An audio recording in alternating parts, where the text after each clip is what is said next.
ಸ್ವಲ್ಪ ಸಮಯ ದೇವರ ವಾಕ್ಯವನ್ನು ನಾವು ಕೇಳಿಸ್ಕೊಳ್ಳೋಣ. ಪರಮಗೀತೆ 5ನೇ ಅಧ್ಯಾಯ 9, 10, 11 ವಚನ ವಾಕ್ಯ ಧ್ಯಾನಕ್ಕಾಗಿ ನಾವು ಓದೋಣ. ಪರಮಗೀತೆ 5ನೇ ಅಧ್ಯಾಯ 9, 10, 11 ವಚನ ವಾಕ್ಯ ಭಾಗಕ್ಕಾಗಿ ನಾವು ಓದೋಣ.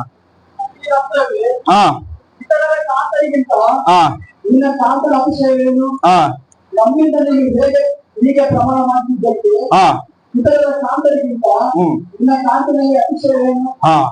ನನ್ನ ಮಗನು ಬಿಳುಪು ಕೆಂಪು ಬಣ್ಣವುಳ್ಳವನು, ಅವನು 10,000 ಜನರಿಗೆ ಕೊಡುತ್ತಾನೆ. ಸಾಕು. ಓದಿರುವ ಭಾಗವನ್ನು ನೆನಪು ಮಾಡಿಕೊಂಡು ವಾಕ್ಯವನ್ನು ನಾವು ಕೇಳಿಸ್ಕೊಳ್ಳೋಣ. ಪ್ರೀತಿಯ ಪರೀಕ್ಷೆ. ವಿಶ್ವಾಸಿಗೂ ಕ್ರಿಸ್ತನಿಗಿರುವಂತಹ ಇದು ಪರೀಕ್ಷೆ ಮಾತು. ಪ್ರೀತಿಯ ಪರೀಕ್ಷೆ ಅಂತೇಳಿ ಇದ್ರ ಟೈಟಲ್, ಅಂದ್ರೆ ಇದ್ರ ಅಂಶ ಪ್ರೀತಿಯ ಪರೀಕ್ಷೆ ಮಾತು. ಪ್ರೀತಿ ಯಾವ ರೀತಿ ಪರೀಕ್ಷೆ ಮಾಡಲ್ಪಡ್ತದೆ ಅನ್ನುವಂಥದ್ದು ಕ್ರಿಸ್ತನಿಗೂ ವಿಶ್ವಾಸಿಗಿರುವಂತಹ ಒಂದು ಪರೀಕ್ಷೆ ಈ ಲೋಕದಲ್ಲಿ. ನೋಡ್ರಿ, ಇದರಲ್ಲಿ ಸ್ತ್ರೀ 5ನೇ ಅಧ್ಯಾಯ 9ನೇ ವಚನದಲ್ಲಿ ಸುಲೋಮಿತಿ ಸೊಲೊಮೋನನು ಪ್ರಸಂಗಿ, ದಾವಿದನ ಮಗ, ಎಲ್ಲ ಸಮಾಧಾನದ ಪ್ರಭು, ಸಾಲೋಮ್ ರಾಜ, ಇವೆಲ್ಲವೂ ದಾವಿದನ ಮಗನಿಗೆ ಇರುವಂತ ಹೆಸರು. ಆ ಸುಲಮಿತಿ ಹೇಳ್ತಾಳೆ, ಕೆಲವು ಸ್ತ್ರೀಯರ ಹತ್ರ ಭಾಷೆ ತಗೊಂಡು ತನ್ನ ಯಜಮಾನನ ಕುರಿತಾಗಿ ಪ್ರಮಾಣ ಮಾಡಿಸ್ತಾಳ ಮಾತು. ಪ್ರಮಾಣ ಮಾಡಿಸ್ತಾ ಇರುವಾಗ ಸ್ತ್ರೀಯರು ಕೇಳ್ತಾ ಇದಾರೆ, ಏನು ನಿನ್ನ ಯಜಮಾನನ ವಿಶೇಷ? ನಮ್ಮ ಕೂಟ ನೀನು ಪ್ರಮಾಣ ಮಾಡಿಸೋದಿಲ್ಲ, ನಿನ್ನ ಯಜಮಾನನ ವಿಶೇಷ ಏನು? ಸ್ತ್ರೀ ರತ್ನವೇ, ಇತರರ ಕಾಂತರಿಗಿಂತ ನಿನ್ನ ಕಾಂತನ ಅತಿಶಯವೇನು? ಎಲ್ಲ ಪುರುಷರಿದ್ದಂಗೆ ನಿನ್ನ ಪುರುಷನಿರ್ಬೋದು ಅಂತ ನನ್ನ ಹತ್ರ ಹೇಳ್ತಾ ಇದ್ರೆ, ಇಲ್ಲ ನನ್ನ ಪುರುಷನು ಆತನು ಸ್ಪೆಷಲ್ ಅಂತ ಮಾತು. ಯಾಕಂದ್ರೆ ಕ್ರಿಸ್ತನು ಸೊಲೊಮೋನನಿಗೆ ಹೋಲಿಸಿದರೆ ಸುಲಮಿತಿ ಸಭೆಗೆ ಹೋಲಿಸಲ್ಪಟ್ಟ ಮಾತು. ಅದಕ್ಕೋಸ್ಕರವೇ ಸಭೆ, ನೀನ್ ಯಾರನ್ನ ಪ್ರೀತಿಸದಿ ಅಂತಂದ್ರೆ ಸಭೆ ಹೇಳ್ಬೇಕಾರದು ಕ್ರಿಸ್ತನಂತೆ. ಅಲ್ಲೆಲ್ಲೂ ಹೇಳೋದು ಸಾರಿ, ಸಭೆ ಯಾರನ್ನ ಪ್ರೀತಿಸ್ಬೇಕು? ಕ್ರಿಸ್ತನನ್ನು ಪ್ರೀತಿಸ್ಬೇಕು ಮಾತು. ಅದಕ್ಕೋಸ್ಕರವೇ ಸ್ತ್ರೀ ರತ್ನವೇ, ಇತರರ ಕಾಂತರಿಗಿಂತ ನಿನ್ನ ಕಾಂತನ ಅತಿಶಯವೇನು? ನಮ್ಮಿಂದ ನೀನು ಹೀಗೆ ಪ್ರಮಾಣ ಮಾಡಿಸುವುದಕ್ಕೆ ಇತರರ ಕಾಂತರಿಗಿಂತ ನಿನ್ನ ಕಾಂತನಲ್ಲಿ ಅತಿಶಯವೇನು? ಏನು ನಿನ್ನ ಪ್ರಿಯನ ಸ್ಪೆಷಲ್? ಎಲ್ಲ ದೇವರುಗಳು ಒಂದಲ್ಲ, ಎಲ್ಲರೂ ಒಂದಪ್ಪ.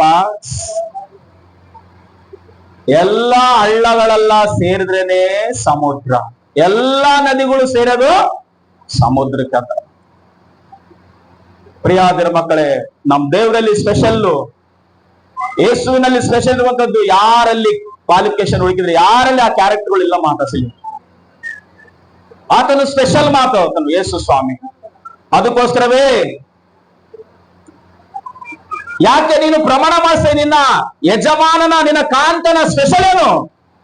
ಇದು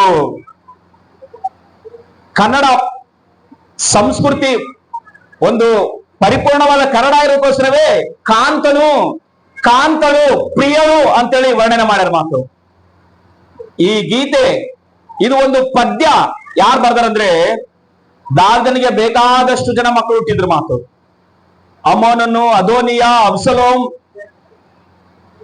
ಯೆಹೋಬನು, ಬಹಳ ಜನ, 18-19 ಜನ ಮಕ್ಕಳು ಹುಟ್ಟಿದ್ರು.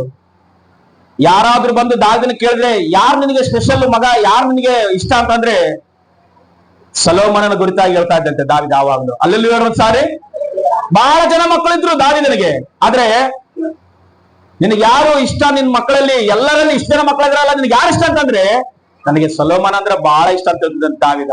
ಯಾಕಂದ್ರೆ ಸೊಲೊಮೋನಲ್ಲಿ ಆ ಕ್ವಾಲಿಫಿಕೇಶನ್, ಆ ಕ್ವಾಲಿಟಿ, ಆ ಒಂದು ಗುಣಗಳು ಇದ್ದಕ್ಕೋಸ್ಕರವೇ ಆತನ 3 ಪುಸ್ತಕಗಳು ಬೈಬಲ್ ನಲ್ಲಿ ಬರೆದ ಮಾತು. ಎಷ್ಟು ಪುಸ್ತಕಗಳು? 3. ಒಂದನೇದು ಜ್ಞಾನೋಕ್ತಿ, ಎರಡನೇದು ಪ್ರಸಂಗಿ, ಮೂರನೇದು ಪರಮಗೀತೆ ಬರೆದನ ಮಾತು. ಈ 3 ಪುಸ್ತಕಗಳು ಆತನೇ ಬರೆದಿರೋದು ಮಾತು. 3000 ಜ್ಞಾನೋಕ್ತಿಗಳು ಬರೆದನ ಮಾತು, 1005 ಗೀತೆಗಳು ಬರ್ದನಂತೆ. ಅಂದ್ರೆ ಇದರಲ್ಲಿ ಮೆನ್ಷನ್ ಮಾಡಿರೋದಷ್ಟೇ, ಬಹಳ ಬರ್ದನ ಮಾತು. ಬಹಳ ಬರ್ದಿದ್ರೆ ಇಷ್ಟು ಸಾಕಂತ ಇದರಲ್ಲಿ ಬರ್ದೈತನ ಮಾತು. ಏನು ಸ್ಪೆಷಲ್ ಅಂತಂದ್ರೆ ಎಲ್ಲರೂ ಗಮನವಿಟ್ಟು ಕೇಳಿಸ್ಕೊಳ್ರಿ. ಯಾಕೆ ಪ್ರಮಾಣ ಮಾಡಿಸ್ತದೀಗಿ ಅಂತೇಳಿ ಸುಲೇಮಿತಿನ ಕೇಳ್ತಾ ಇದ್ರೆ ಜನರು ಆಯಮ್ಮ ಏನಂತ ಹೇಳ್ತಾ ಅಂದ್ರೆ, ಹೌದು ಆತನು ಯಾವ ರೀತಿ ಇದ್ದಾನೆ ಅಂತ ಹೇಳಿದ್ರೆ 10,000ಗಳಲ್ಲಿ ಅತಿ ಸುಂದರನು ಅಂತ ಹೇಳಂತೆ. ಹಲ್ಲೆಲೂಯಾ. ಒಂದ್ಸಾರಿ ಏನಾತನು 10,000ಗಳಲ್ಲಿ ಅತಿ ಸುಂದರನಂತೆ. ಆತನಷ್ಟು ಸುಂದರ ಪ್ರಪಂಚದಲ್ಲಿ ಯಾರು ಇಲ್ಲ ಮಾತು. ಅದಕ್ಕೋಸ್ಕರವೇ ಆತನ ವರ್ಣನೆ, ಆತನ ಬಣ್ಣವು ಹೇಳ್ತದ ಮಾತು. 10ನೇ ವಚನ ಓದಿ ಒಂದ್ಸಾರಿ. ನನ್ನ ನಲ್ಲನು ಬಿಳುಪು ಕೆಂಪು ಬಣ್ಣವುಳ್ಳವನು, ಅವನು 10,000 ಜನರಲ್ಲಿ ಧ್ವಜ ಪ್ರಾಯನಂತೆ. 10,000 ಜನರ ಮಧ್ಯದಲ್ಲಿ ನನ್ನ ಯಜಮಾನನ ನಿಂದಿಸ್ರೆ ನನ್ನ ಯಜಮಾನನೇ ಸುಂದರವಾಗಿ ಕಾಣ್ತಾನೆ ಹೊರತಾಗಿ ನನಗೆ ಯಾರು ಬೇಸ್ ಕಾಣಕ್ ಅಂತ ಹೇಳಂತೆ ಅಮ್ಮ. ಹಲ್ಲೆಲೂಯಾ ಒಂದ್ಸಾರಿ. ಅಂದ್ರೆ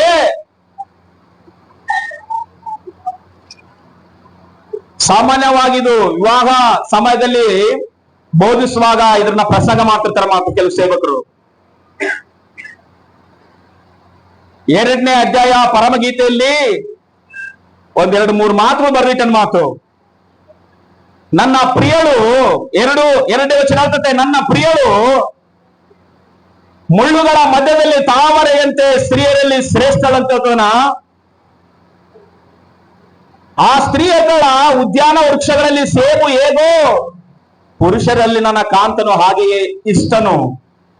ನಾನು ಅವನ ನೆರಳಿನಲ್ಲಿ ಕೂತುಕೊಂಡು ಸಂತಸಗೊಂಡೆನು, ಅವನ ಫಲವು ನನ್ನ ನಾಲಿಗೆಗೆ ರುಚಿಯಾಗಿತ್ತಂತ ಮಾತು. ಇಲ್ಲಿ ಒಬ್ಬರಿಗೊಬ್ಬರು ವರ್ಣನೆ ಮಾಡ್ತದ ಮಾತು. ಸಾಮಾನ್ಯವಾಗಿ ಮದುವೆ ಸಮಯದಲ್ಲಿ ಪ್ರಮಾಣ ವಚನ ಮಾಡುವಾಗ, ಒಡಂಬಡಿಕೆ ಮಾಡುವಾಗ ಏನ್ ಹೇಳ್ತಾರಂದ್ರೆ, ಸುಖದಲ್ಲಿಯೂ ದುಃಖದಲ್ಲಿಯೂ ಕಷ್ಟದಲ್ಲಿಯೂ ರೋಗದಲ್ಲಿಯೂ ಕಣ್ಣೀರಿನಲ್ಲಿಯೂ ಬಾಧೆಯಲ್ಲಿಯೂ ನಾನು ನಿನಗೆ ವಿಧೇಯಳಾಗಿ ನಿನ್ನನ್ನೇ ಪ್ರೀತಿಸುತ್ತಾ ನನ್ನ ಜೀವನ ತಕ್ಕ ನಿನಗೆ ಹೆಂಡತಿಯಾಗಿ ಇರ್ತೀನೆಂದು ಈ ಸಭೆ ಮುಂದೆ, ಸೇವಕರ ಮುಂದೆ, ದೇವರ ಮುಂದೆ ಪ್ರಮಾಣ ಮಾಡ್ತಂತ ಓದ್ಕೊಳ್ತಾವ ಮಾತು. ಆಮೇಲೆ ಈತನು ಕೂಡ ಕೇಳ್ತಾರೆ, ಕಷ್ಟದಲ್ಲಿಯೂ ಸುಖದಲ್ಲಿಯೂ ರೋಗದಲ್ಲಿಯೂ ಬಾಧೆಯಲ್ಲಿಯೂ ಹಿಂಸೆಯಲ್ಲಿಯೂ ಎಲ್ಲಾ ಸಮಯಗಳಲ್ಲಿ ನಿನ್ನನ್ನೇ ನನ್ನ ಹೆಂಡತಿಯಾಗಿ ಸ್ವೀಕಾರ ಮಾಡಿಕೊಂಡು ಕೊನೆಯವರೆಗೂ ನಿನಗೆ ಗಂಡನಾಗಿರ್ತಂತೇಳಿ ನಿನ್ನನ್ನು ಪ್ರೀತಿಸ್ತಾ ಇರ್ತಂತೇಳಿ ಗಂಡ ಗೂಡಾಗಿ ಪ್ರಮಾಣ ವಚನ ಮಾಡ್ತಾನ ಮಾತು. ಪ್ರಿಯ ದೇವ್ರ ಮಕ್ಕಳೇ, ಎಲ್ಲರ ಗಮನವಿಟ್ಟು ಕೇಳಿಸ್ಕೊಳ್ರಿ. ಆ ಸ್ತ್ರೀಯರಲ್ಲಿ ಬಹಳ ಜನ ಸ್ತ್ರೀಯರಿರ್ಬೋದು, ಆದ್ರೆ ಸೊಲೊಮೋನನಿಗೆ ಆ ಸ್ತ್ರೀಯಳೇ ಅತಿಶಯಳ ಮಾತು, ಆ ಸ್ತ್ರೀಯಳೇ ಪ್ರಿಯಳು. ಅದಕ್ಕೋಸ್ಕರವೇ ಏನಂತ ಹೇಳ್ತಾರೆ ಅಂದ್ರೆ, ನನ್ನ ಪ್ರಿಯಳು ಮುಳ್ಳುಗಳ ಮಧ್ಯದಲ್ಲಿ ತಾವರೆಯಂತೆ ಸ್ತ್ರೀಯರಲ್ಲಿ ಶ್ರೇಷ್ಠಳಂತೆ ಅನ್ನೋ ಮಾತು. ಅಂದ್ರೆ ಸುತ್ತೂರ ಮುಳ್ಳುಗಳಿದ್ದಾವೆ, ಆ ಮುಳ್ಳುಗಳ ಮಧ್ಯದಲ್ಲಿ ತಾವರ ಪುಷ್ಪ ಹೊಡೆದು ಹೂಗುಚ್ಚು ಬಿಟ್ಟು ಹೆಂಗ ಸುಂದರವಾಗಿದೆಯೋ ಆ ರೀತಿಯಾಗಿ ನನ್ನ ಪ್ರಿಯಳು ಕಾಣ್ತದಂತೇಳಿ ಕಾಂತನ ಹೇಳ್ತಾರ ಮಾತು. ಅಂದ್ರೆ ಈ ಪ್ರಪಂಚದ ಜನರೆಲ್ಲರೂ ಆ ಮೊದಲಿಗಿತ್ತಿನ ನೋಡುವಾಗ ಹೆಂಗ್ ಕಾಣ್ತಾರೆ ಅಂದ್ರೆ ಮುಳ್ಳು ಬೇಲಿಗಳ ತರ ಕಾಣ್ತಾರೆ. ನನ್ನ ಪ್ರಿಯಳು ಹೆಂಗ್ ಕಾಣ್ತಾಳೆ ಅಂತ ಹೇಳಿದ್ರೆ ತಾವರೆ ಪುಷ್ಪವಂತೆ ಕಾಣ್ತಾಳೆ ಅಂತ ಏನಂತೆ. ಹಲ್ಲೆಲೂಯಾ ಸಾರಿ. ಇಲ್ಲಿ 3ನೇ ವಚನದಲ್ಲಿ ಕೆಳಗಡೆ ಹೇಳ್ತಾನೆ, ಆತನು ಉದ್ಯಾನ ವೃಕ್ಷಗಳಲ್ಲಿ ಸೇಬು ಹೇಗೆ, ಪುರುಷರಲ್ಲಿ ನನ್ನ ಕಾಂತನ ಹಾಗೆ ಇಷ್ಟನಂತ ಆತನು ಆಯಮ್ಮ ವರ್ಣನೆ ಮಾಡ್ತಾ ತನ್ನ ಯಜಮಾನ ನೋಡಿ. ಅಂದ್ರೆ ಒಂದು ಉದ್ಯಾನ, ಒಂದು ವೃಕ್ಷಗಳಲ್ಲಿ, ಇಲ್ಲಿ ಕನ್ನಡದಲ್ಲಿ ಅಷ್ಟೊಂದು ಸರಿಗಿಲ್ಲ, ತೆಲುಗು ಬೈಬಲ್ ನಿಮ್ಮ ಹತ್ರ ಇದ್ರೆ 2ನೇ ಅಧ್ಯಾಯ 3ನೇ ವಚನ ಓದಿ ಒಂದ್ಸಾರಿ. ಪರಮಗೀತ 2-3 ಚದವಂಟಮ್ಮ. ಇಲ್ಲಿ ಕೇಳಿಸ್ಕೊಳ್ರಿ. ಯಾವ ವೃಕ್ಷಗಳಿವೆಲ್ಲವೂ ಊರಾಗ ಬಿಟ್ಟಿರವಲ್ಲ, ತೋಟದಾಗ ಬಿಟ್ಟಿರವಲ್ಲ, ಪಾರ್ಕ್ನಾಗಿರುವ ಗಿಡಗಳಲ್ಲ, ಮನೆ ಮುಂದೆ ಬೆಳೆಸ್ಕೊಂಡಿರುವ ಗಿಡಗಳಂತೆ. ಅಡವಿ ವೃಕ್ಷములు ఓదమ్మ అడవి వృక్షములో జలధార చెట్లు వలనే పురుషులలో నా ప్రియుడు సాకమ్మ ಹಲ್ಲೆಲೂಯಾ ಎರಡು ಸಾರಿ. ಅಂದ್ರೆ ಅಡವಿಯ ವೃಕ್ಷಗಳಲ್ಲಿ, ಅಡವಿಯ ವೃಕ್ಷಗಳು, ಅಡವಿಯ ಚಟ್ಟಗಳ ಮಧ್ಯದಲ್ಲಿ, ಅಡವಿಯ ಗಿಡಗಳ ಮಧ್ಯದಲ್ಲಿ ಒಂದು ವೇಳೆ ಯಾಪೆಲ್ ಗಿಡ ಬೆಳೆದು ಯಾಪೆಲ್ ಹಣ್ಣು ಬಿಟ್ರೆ ಹೆಂಗ ಕಾಣ್ತತೋ ನನ್ನ ಕಾಂತನ ಹಂಗಿರಲ್ಲ ಅಂತ ಹೇಳಂತೆ. ಹಲ್ಲೆಲೂಯಾ ಎರಡು ಸಾರಿ. ಅಂದ್ರೆ ಪ್ರೀತಿಯ ಪರೀಕ್ಷೆಯಲ್ಲಿ ನಾವೆಲ್ಲರೂ ಪಾಸ್ ಆಗ್ಬೇಕು, ದೇವ್ರ ಮುಂದೆ ನಾವೆಲ್ಲರೂ ನಿಂತ್ಕೊಳ್ಬೇಕಂದ್ರೆ ನಿಮ್ಮ ನಿಮ್ಮ ಹೆಂಡತಿಯರನ್ನು ನೀವು ಪ್ರೀತಿಸ್ರಿ, ನಿಮ್ಮ ನಿಮ್ಮ ಗಂಡಂದ್ರಿಗೆ ನೀವೇನಾಗಿರ್ರಿ, ವಿಧೇಯರಾಗಿರ್ರಿ. ಅದು ಈ ವಚನದ ಅರ್ಥ ಮಾತು. ಬೈಬಲ್ ಏನ್ ಹೇಳ್ತದಂದ್ರೆ, ಯಾಕೆ ನೀನು ಪ್ರಮಾಣ ಮಾಡಿಸೋಗಿ ನಿನ್ನ ಕಾಂತರಲ್ಲಿ ಏನೋ ಅಷ್ಟು ವಿಶೇಷ ಅಂತಂದ್ರೆ, ಎಸ್ ನಮ್ ದೇವ್ರು ಸ್ಪೆಷಲ್ ಮಾತು. ಎಲ್ಲರೂ ಅಂದ್ರೆ ನಮ್ ದೇವ್ರು ಸ್ಪೆಷಲ್. ಆತನು ಹುಟ್ಟಿದ್ದೇ ಸ್ಪೆಷಲ್ ಮಾತು. ಆತನು ಪರಿಶುದ್ಧಾತ್ಮದಿಂದ ಹುಟ್ಟಿದ್ದಾನೆ. ಆತನು ಜೀವನ ಮಾಡಿದ್ದು ಪರಿಶುದ್ಧವಾಗಿ ಜೀವನ ಮಾಡೋಣ. ಪಾಪಿಗಳನ್ನು ಪ್ರೀತಿಸನ, ಪಾಪವನ್ನು ದ್ವೇಷಿಸನ ಮಾತು. ಪಾಪಿಗಳಿಗೋಸ್ಕರ ಮರಣ ಹೊಂದಿದ್ದಾನೆ. ಪಾಪ ಲೋಕದಲ್ಲಿ ಪರಿಶುದ್ಧನಾಗಿ ಜೀವನ ಮಾಡಿದಂತ ಆತನು. ಹಲ್ಲೆಲೂಯಾ. ಪಾಪ ಇರುವ ಲೋಕದಲ್ಲಿ ಹೆಂಗ ಜೀವನ ಮಾಡಿದ ಯೇಸು ಪ್ರಭು? ಪರಿಶುದ್ಧವಾಗಿ ಜೀವನ ಮಾಡೋಣ. ಯೇಸು ಕೆಲವು ಸಾರಿ ಸವಾಲ್ ಮಾಡಿ ಎದ್ದು ನಿಂತ್ಕೊಂಡು ಪರಿಸಾಯರ ಮಧ್ಯೆ, ಸದ್ದುಕಾಯರ ಮಧ್ಯೆ, ಜನರ ಮಧ್ಯೆ, ಎಲ್ಲರ ಮಧ್ಯೆ ಎದ್ದು ನಿಂತ್ಕೊಂಡು ಏನಂತ ಗೊತ್ತಾ? ನಿಮ್ಮೊಳಗೆ ಇಷ್ಟು ಜನ ಇದ್ರಲ್ಲ, ನನ್ನೊಳಗೆ ಯಾರಾದ್ರೂ ಪಾಪವಿದೆ ಅಂತ ತೋರಿಸ್ಕೊಡ್ರಿ ಅಂತ ಹೇಳಂತೆ. ಸವಾಲ್ ಮಾಡೋಣ ಪ್ರಪಂಚಕ್ಕ. ಯಾರ ಕೈಲಿ ಇದುವರೆಗೆ ಆಗಿ ತೋರ್ಸಕ್ಕಾಗಿಲ್ಲಂತೆ. ಅದಕ್ಕೋಸ್ಕರ ಅವತ್ತನ್ನು ಸ್ಪೆಷಲ್ ಪ್ರೀತರ ಮಕ್ಕಳೇ. ಅದೇ ರೀತಿ ಸುಲಮಿತ್ ಏನಂತ ಅಂತಂದ್ರೆ, ನನ್ನ ಕಾಂತನು ಆತನು ಸ್ಪೆಷಲ್, ಆತ ಶ್ರೇಷ್ಠನು ಅಂತ ಹೇಳ್ತಾಳ ಮಾತು. ನಿನ್ನ ಕುಟುಂಬದಲ್ಲಿ ನಿನಗೆ ನಿನ್ನ ಯಜಮಾನ ಯಾವ ರೀತಿ ಇದ್ದಾನೆ, ನಿನ್ನ ಕುಟುಂಬದಲ್ಲಿ ನಿನ್ನ ಯಜಮಾನ ಯಾವ ರೀತಿ ಇದ್ದಾಳೆ, ನಿನಗೆ ಒಂದ್ಸಾರಿ ಈ ವಾಕ್ಯನ ತಿಳ್ಕೊಂಡು ಅರ್ಥ ಮಾಡ್ಕ.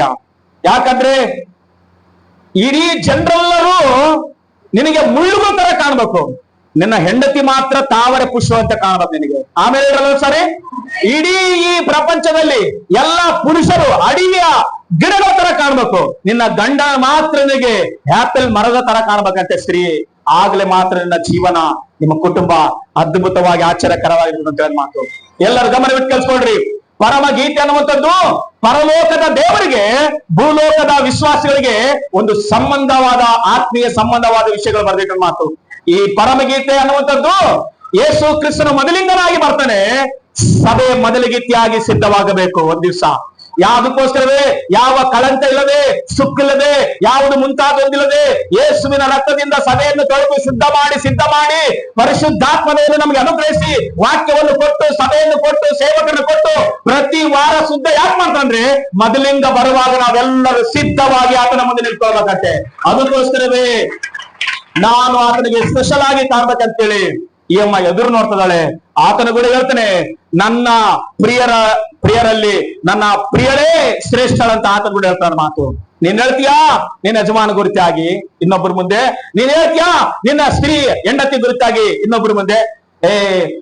ಮಾತಾಡಿದ್ರೆ ನಿನ್ನ ಗಂಡನನ್ನು ಕೀಳಾಗಿ ಮಾತಾಡ್ತದ, ಯಾರ ಹತ್ರ ಮಾತಾಡಿದ್ರೆ ನಿನ್ನ ಹೆಂಡತಿ ಬಗ್ಗೆ ಕೀಳಾಗಿ ಮಾತಾಡ್ತದ್ಯಾ? ಕೆಲ್ಸಕ್ಕೆ ಬರಲಾರ್ದಂತ ಮನುಷ್ಯನು, ಕೆಲ್ಸಕ್ಕೆ ಬರಲಾರ್ದಂತ ಮನುಷ್ಯ ಅಂತ ಮಾತಾಡ್ತದ್ಯಾ? ಕೀಳಾಗಿ ಮಾತಾಡ್ಬೇಡ. ಒಂದೇ ಜೀವಿತ, ಕುಟುಂಬದಲ್ಲಿ ಒಬ್ಬ ಯಜಮಾನ ಇರ್ತಾನೆ, ಒಬ್ಬ ಯಜಮಾನ ಇರ್ತಾಳೆ, ಅಷ್ಟೇ ಹೊರತಾಗಿ ನೀವಿಬ್ಬರ ಮಧ್ಯದಲ್ಲಿ ಯೇಸು ಪ್ರಭಿರ್ತಾನೆ. ಆಮೇಲೆ ಸಾರಿ ಅವಾಗ್ಲೇ ಆ ಜೀವನ, ಆ ಕುಟುಂಬ ನೆಮ್ಮದಿಯಾಗಿ ಸಂತೋಷವಾಗಿರ್ಲಿಕ್ಕೆ ಮಾತ್ರ ಸಾಧ್ಯ. ಬ್ರದರ್ ಮಕ್ಕಳೇ, ನಿನಗೆ ಯಾರು ಬೇಸ್ ಕಾಣಬಾರ್ದು ನಿನ್ನ ಹೆಂಡತಿ ತಪ್ಪ, ನಿನಗೆ ಯಾರು ಬೇಸ್ ಕಾಣಬಾರ್ದು ನಿನ್ನ ಗಂಡನ ತಪ್ಪ. ಅದಕ್ಕೋಸ್ಕರವೇ ಪರಮಗೀತೆಯಲ್ಲಿ 2ನೇ ವಚನ ಬರೆಯಲ್ಪಡತ್ತೆ. ನೀವು ಮನೆಗೆ ಹೋಗಿ ಚೆನ್ನಾಗಿ ಓದ್ಕೊಳ್ರಿ, ಗಂಡ ಹೆಂಡತಿ ಇಬ್ಬರು ಕೂತ್ಕೊಂಡ ಅಧ್ಯಯನ, ನಿನಗೆ ಅರ್ಥ ಆಗ್ತದೆ ಯಾವ ರೀತಿ ಇರಬೇಕಂತೇಳಿ. ಕೆಲವು ವಿಷಯಗಳನ್ನ ಹೇಳಿ ನಾನು ಪ್ರಾರ್ಥನೆ ಮಾಡ್ತೀನಿ, ಎಲ್ಲ ಗಮನವಿಟ್ಟು ಕೇಳಿಸ್ಕೊಳ್ರಿ. ನೋಡ್ರಿ, ದಾವೀದನಿಗೆ ಬಹಳ ಜನರು ಮಕ್ಕಳಿದ್ರಂತ ನಾನು ಹೇಳಿದ ಮಾತು. ಬಹಳ ಜನರು ಮಕ್ಕಳಲ್ಲಿ ಸೊಲೊಮೋನನಿಗೆ ಪಟ್ಟಾಭಿಷೇಕ ಮಾಡಿದ್ದು ದಾವೀದ. ಅದಕ್ಕೋಸ್ಕರ ಇಸ್ರಾಯೇಲರನ್ನು 40 ವರ್ಷ ಪರಿಪಾಲಿಸ್ತಾ.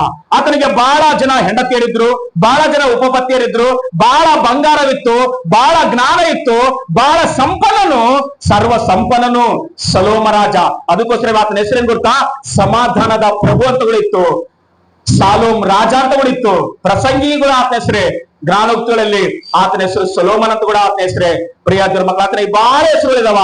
ಆದ್ರೆ ಬಹಳ ಅನುಭವಿಸ್ತರಿಗೆ ಜೀವನದಲ್ಲಿ ಬೇಜಾರ ಬಂದ್ರೆ ಏನ್ ಮಾಡ್ತಾರ ಅಂದ್ರೆ ಎಲ್ಲ ಗಮನ ಇಟ್ಕೊಳ್ಸ್ಕೊಡ್ರಿ. ಅಂದ್ರೆ ನಾವ್ ಅನ್ಕೊಳ್ತೀವಿ ಏನು ಇಲ್ದಿದ್ರೆ ಕುಟುಂಬದಲ್ಲಿ ಆಹಾರ ಇಲ್ದಿದ್ರೆ ವಸ್ತುಗಳು ಇಲ್ದಿದ್ರೆ ವಸ್ತ್ರಗಳು ಇಲ್ದಿದ್ರೆ ಬೇಜಾರು ಬರ್ತದ ಅನ್ಕೊಂತೀವಿ. ಈ ಪ್ರಪಂಚದಲ್ಲಿ ಯಾರು ಅನುಭವಿಸಲಾರದಂತಷ್ಟು ಅನುಭವಿಸಿದಂತ ಯಾರಂದ್ರೆ ಸೊಲೊಮೋನ ಮಹಾರಾಜ. ಅದಕ್ಕೋಸ್ಕರವೇ ಜೀವನದ ಮೇಲೆ ವೃತ್ತಿಯಾಗಿ, ಜೀವನದ ಮೇಲೆ ಆತನಿಗೆ ಇಷ್ಟ ಇದೆ, ಜೀವನದ ಮೇಲೆ ಆತನಿಗೆ ಒಂಥರ ಇದೆಲ್ಲ ನೋಡಿ ಆತನಿಗೆ ಮನಸ್ಸಿಲ್ಲದೆ ಏನ್ ಮಾಡಿರಂದ್ರೆ ಇಂಪಾರ್ಟೆಂಟ್ ವ್ಯಕ್ತಿಗಳಿಗೆ ಆತನು ಹೇಳ್ಬಿಟ್ಟು ಮಾರು ವೇಷ ಹಾಕೊಂಡ್ಬಿಟ್ಟು ಏನ್ ಮಾಡಿದಂದ್ರೆ ಪ್ರಪಂಚದ ಯಾತ್ರೆಗೆ ಹೊರಟು ಹೋಗ್ತಾನಂತೆ. ಈ ಪರಮಗೀತೆಯಲ್ಲಿರುವಂತ ಅಂಶ ಹೇಳ್ತಾರೆ. ಸೊಲೊಮೋನನಿಗೆ ಹೆಂಡತಿಯಿಲ್ಲ, ಹೆಂಡತಿರಿದ್ದಾರೆ. ಸೊಲೊಮೋನನಿಗೆ ಉಪಪತ್ನಿಯರಿಲ್ಲ, ಉಪಪತ್ನಿಯರಿದ್ದಾರೆ. ಸೊಲೊಮೋನನಿಗೆ ಆಸ್ತಿ ಇಲ್ವಾ? ಬಂಗಾರ ಇತಿ ಮಾತು. ಆತನಿಗೆ ಒಂದು ವರ್ಷಕ್ಕೆ ಎಷ್ಟೋ 90 ಕೋಟಿ ಗಟ್ಲೆ ಬಂಗಾರ ಬರ್ತಾತಂತೆ. ಆತನ ಸಿಂಹಾಸನ ಬಂಗಾರ, ಆತನ ಕುಡಿಯುವ ಪಾತ್ರೆಗಳೆಲ್ಲ ಬಂಗಾರ, ಆತನ ಒಂದು ದೇವರಾಲಯ ಕಟ್ಟಿರೋದೆಲ್ಲ ಬಂಗಾರದಿಂದ ಕಟ್ಟಿದ್ದಾನೆ. ಆತನ ಮನೆ ಅರಮನೆ 13 ವರ್ಷ ಕಟ್ಟಿದ್ದಾನೆ. ಆತನ ಸುತ್ತಲೂ ಎಷ್ಟೋ ಸಾವಿರಾರು ಜನ ಸೇವಕರಿದ್ದಾರೆ. ಆತನ ಆಹಾರ ಪ್ರತಿದಿನ ಎಷ್ಟೋ ಸಾವಿರಾರು ಜನ ಊಟ ಮಾಡ್ತಾರೆ ಆತನ ಔತಣದಲ್ಲಿ. ಅಂತ ಅನುಭವಿಸಿದಂತ ವ್ಯಕ್ತಿ ಸೊಲೊಮೋನನು ಬೇಜಾರ ಬಂದು ಜೀವನದಲ್ಲಿ ಮನೆಯನ್ನ ಬಿಟ್ಟು ಹೇಳ್ದಂಗ ಕೇಳ್ದಂಗ ಮಾರುವೇಷ ಹಾಕೊಂಡು ಕೆಲವರಿಗೆ ಇಂಪಾರ್ಟೆಂಟ್ ವ್ಯಕ್ತಿಗಳಿಗೆ ಹೇಳಿ ನಾನು ಸ್ವಲ್ಪ ದಿನ ಹೊರಗಡೆ ಹೋಗಿ ಬರ್ತೇನೆ, ಮನಸ್ಸಿಗೆ ನೆಮ್ಮದಿಲ್ಲ ಅಂತ ಹೇಳಿ ಹೋಗ್ತಾನಂತೆ. ಅಲ್ಲೆಲ್ಲೂಯ್ಯ. ಊಟ ಇಲ್ವಾ, ಹೆಂಡ್ತಿಲ್ವಾ, ಮನೆಯಲ್ಲಿ ಮಕ್ಕಳಿಲ್ವಾ, ಆಸ್ತಿ ಇಲ್ವಾ, ಆತನಿಗೆ ಅನುಭವಿಸ್ಲಿಕ್ಕೆ ತೋಟಗಳಿಲ್ವಾ, ಎಲ್ಲವೂ ಐತಿ. ಆದ್ರೂ ಎಲ್ಲವಿದ್ರು ಕೂಡ ಏನೇನ ನನಗೇನೋ ಮನಸ್ಸಿಗೆ ಏನಿಲ್ಲ ಅಂತ ಹೇಳೇನ, ಶಾಂತಿ ಇಲ್ಲ ಅಂತ ಹೇಳೇನಂತೆ ಸೊಲೊಮೋನ. ನಾವ್ ಅನ್ಕೊಂತೀವಿ ದೊಡ್ಡ ದೊಡ್ಡ ಶ್ರೀಮಂತರು ನೋಡಿದಾಗ ಇವರೇ ಬೇಯಿಸಿರ್ಬೋದಪ್ಪ, ಇವರೇ ಸಂತೋಷವಾಗಿರ್ಬೋದು, ಪ್ರತಿದಿನ ಇವರೇ ರೀಚ್ ಆಗಿರ್ಬೋದು. ಎಲ್ಲರೂ ಗಮನ ಇಟ್ಟು ಕೇಳಿಸ್ಕೊಡ್ರಿ. ಒಂದು ಹುಡುಗನ್ ಕೊಡ್ಬೇಕಂತಂದ್ರೆ ಏನ್ ಓದ್ಕೊಂಡನ, ಏನ್ ಸಂಪಾದನೆ ಮಾಡ್ಯಾನ, ಯಾವ ಕುಲ ಯಾವ ಗೋತ್ರ ನೋಡ್ತಾರ ಹೊತ್ತಾಗಿ ಹುಡುಗನ ಗುಣಗಳು ಎಂತವೋ ನೋಡ್ತಾ ಇಲ್ಲ ಪ್ರಪಂಚದಲ್ಲಿ. ನಿನ್ನೆ ಮೊನ್ನೆ 4ನೇ ತಾರೀಕು ಹೋದ್ ತಿಂಗಳ ಕಡೆ 4ನೇ ತಾರೀಕು ಹೈದರಾಬಾದ್ ನಲ್ಲಿ ನಡೆದಿರೋ ಘಟನೆ. ಹೆಂಡತಿ ಸಾಫ್ಟ್ವೇರು, ಗಂಡ ಕೂಡ ಸಾಫ್ಟ್ವೇರ್. 1.5 ಲಕ್ಷ ಸಾಫ್ಟ್ವೇರ್ ಬರೋದು ಸಂಬಳ. ದೊಡ್ಡ ದೊಡ್ಡ ಸಿಟಿಯಲ್ಲಿ ಅವರು ಉದ್ಯೋಗ ಮಾಡಿದ್ರೆ 1 ಲಕ್ಷ, ಕನಿಷ್ಠ ಅಂದ್ರೆ 1 ಲಕ್ಷ ಬರ್ತದಂತೆ. ಇಬ್ಬರು ಪರಿಪೂರ್ಣ ಸಂಪಾದನೆ ಮಾಡ್ತಾರೆ. ಅವ್ರನ್ನ ಸಮೃದ್ಧಿಯಾಗಿ ದೇವರಿಟ್ಟಿದ್ದಾನೆ. ಏನಾಯ್ತು ಅನ್ಕಂತ ಗೊತ್ತಿಲ್ಲಾಗ್ಲಿ, ಸ್ವಲ್ಪ ದಿನ ಸಂತೋಷವಾಗಿದ್ದಾರೆ, ಮದುವೆ ಮಾಡ್ಕೊಂಡು ಅವ್ರ ಉದ್ಯೋಗಕ್ಕೋಸ್ಕರ ಸಿಟಿಗೆ ಬಂದಾರ ಮಾತು. ಅವರು ಪಶ್ಚಿಮ ಗೋದಾವರಿ ಜಿಲ್ಲೆಯಿಂದ ಸಿಟಿ ಹೈದರಾಬಾದ್ ಬಂದ ಮಾತು. ಸ್ವಲ್ಪ ದಿನ ಚೆನ್ನಾಗದಾರ. ಆಮೇಲೆ ಏನಾಯ್ತು ಅನ್ಕಂತ ಗೊತ್ತಿಲ್ಲಾಗ್ಲಿ, ಏಂಟಿನ ಪೀಸ್ಗಳಾಗಿ ಕಳೆದಾಕಿ ಮೂಲಿಗೆ ದೊಡ್ಡನಂತೆ. ಏನು ಉದ್ಯೋಗ ಮಾಡ್ತಾನ? Software engineer. 1 ಲಕ್ಷಕ್ಕಿಂತ ಕಡಿಮೆ ಬರಕಲ್ಲಂತ ಅವ್ರ ಇಬ್ಬರಿಗೆ ಸಂಬಳ. ಸಂತೋಷ ಆಯ್ತಾ? ಸಮಾಧಾನ ಆಯ್ತಾ? ದೇವರಿಲ್ಲದೆ ಹೋದ್ರೆ ನಿನ್ ಜೀವಿತದಲ್ಲಾಗ್ಲಿ, ನನ್ನ ಜೀವಿತದಲ್ಲಾಗ್ಲಿ, ಪ್ರಪಂಚದಲ್ಲಿ ಯಾರ ಜೀವಿತದಲ್ಲಾಗ್ಲಿ ಸಮಾಧಾನ, ಶಾಂತಿ ಅನ್ನೋದು ಇರಕ್ಕಲ್ಲ. ಹಣ ಇರ್ಬೋದು ನಮ್ ಬೇರೆ, ಪ್ರಪಂಚದಲ್ಲಿ ಆಸ್ತಿ ಇರ್ಬೋದನೋ, ಹೆಸರು ಇರ್ಬೋದನೋ, ಅಧಿಕಾರಗಳಿರ್ಬೋದನೋ, ಮನಸ್ಸಿನಲ್ಲಿ ಶಾಂತಿ ಇಲ್ಲ. ಒಂದ್ಸಲ ಆಲೋಚನೆ ಮಾಡ್ರಿ. ಸೊಲೊಮೋನನಿಗೆ ಏನು ಕಮ್ಮಿಲ್ಲ, ಆದ್ರೆ ಮನಸ್ಸಿನಲ್ಲಿ ಏನಿಲ್ಲ, ಶಾಂತಿ ಇಲ್ಲ. ಮಾರುವೆ ಸೈಕೊಂಡನ ಆತನು ಪ್ರಯಾಣ ಮಾಡ್ತದನ ಮಾತು. ಪ್ರಯಾಣ ಮಾಡ್ತಿರುವಾಗ ಆತನಿಗೆ ಒಂದು ಹುಡುಗಿ ಪರಿಚಯಗಳ ಮಾತು. ಆ ಹುಡುಗಿ ಪರಿಚಯ ಇದ್ರೆ ಆ ಹುಡುಗಿ ಮೇಕೆಗಳನ್ನ ಕುರಿಗಳನ್ನ ಮೇಯಿಸೋ ಮಾತು. ಸಾಮಾನ್ಯವಾಗಿ ಮನೆಯಲ್ಲಿ ಗಂಡು ಮಕ್ಕಳಿದ್ರೆ ಯಾರು ಸಹ ಅಡವಿಗೆ ಕಳ್ಸಕ್ಕಲ್ಲ. ತೋಟ ಕಾಯ್ಲಿಕ್ಕಾಗ್ಲಿ, ಕುರಿಗಳು ಕಾಯ್ಲಿಕ್ಕಾಗ್ಲಿ ಗಂಡ್ಮಕ್ಳೇ ಹೋಗ್ತಾರೆ. ಆದ್ರೆ ಈ ಪರಮಗೀತೆಯಲ್ಲಿ ನೋಡಿದ್ರೆ ಆಯಮ್ಮನ ತೋಟ ಕಾಯ್ಲಿಕ್ಕಾಗಿ, ಕುರಿಗಳು ಕಾಯ್ಲಿಕ್ಕಾಗಿ ಅವ್ರ ಅಣ್ಣ ಇಟ್ಟರಂತೆ. ಒಂದ್ಸಾರಿ ಬೈಬಲ್ ಹೋದ್ರಿ 1ನೇ ಅಧ್ಯಾಯ ಪರಮಗೀತೆ, 1ನೇ ಅಧ್ಯಾಯ ಪರಮಗೀತೆ ತೆಗೆದು 5ನೇ ವಚನ ಹೋದ್ರಿ. ಒಂದ್ಸಾರಿ 6ನೇ ವಚನ 6ನೇ ವಚನ ಹೋದ್ರಿ.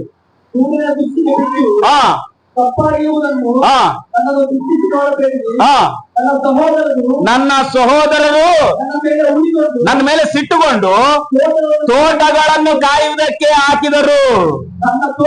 ಸಾಕು. 7ನೇ ವಚನ ಓದಿವಾಗ, ನನ್ನ ಪ್ರಾಣ ಪ್ರಿಯನೇ, ಮಂದೆಯನ್ನು ಎಲ್ಲಿ ಮೇಯಿಸ್ತೀ, ಮಧ್ಯಾಹ್ನಕ್ಕೆ ಎಲ್ಲಿ ಮಲಗಿಸ್ತೀ, ನನಗೆ ತಿಳಿಸು. ನಾನು ಯಾಕೆ ನಿನ್ನ ಒಡನಾಡಿಗಳ ಮಂದೆಗಳಲ್ಲಿ ಹತ್ತಿರ ಮುಸುಕಿನವಳಂತಿರಬೇಕು? ಆಯಮ್ಮ ಏನ್ ಮಾಡ್ತಾಳ? ತೋಟನೂ ಕಾಯ್ತಿದಾಳ, ಮಂದೆನೂ ಕಾಯ್ತಿದಾಳ ಮಾತು. ಸೊಲೊಮೋನನಿಗೆ ಈ ಯೌವನ ಸ್ತ್ರೀ ಪರಿಚಯ ಆತಾಳ ಮಾತು. ಸೊಲೊಮೋನ ರಾಜನಾಗಿ ಹೋಗಿಲ್ಲ, ಮಾರುವೇಷದಲ್ಲಿ ಸಾಮಾನ್ಯ ಮನುಷ್ಯನಾಗಿ ಹೋಗ್ಯಾನ ಅಷ್ಟಲ್ಲಿಗೆ. ಸೊಲೊಮೋನ ಏನಾಗಿ ಹೋಗಿಲ್ಲ, ರಾಜನಾಗಿ ಹೋಗಿಲ್ಲ, ಮಾಮೂಲು ಮನುಷ್ಯನಾಗಿ ಹೋಗ್ಯಾನ.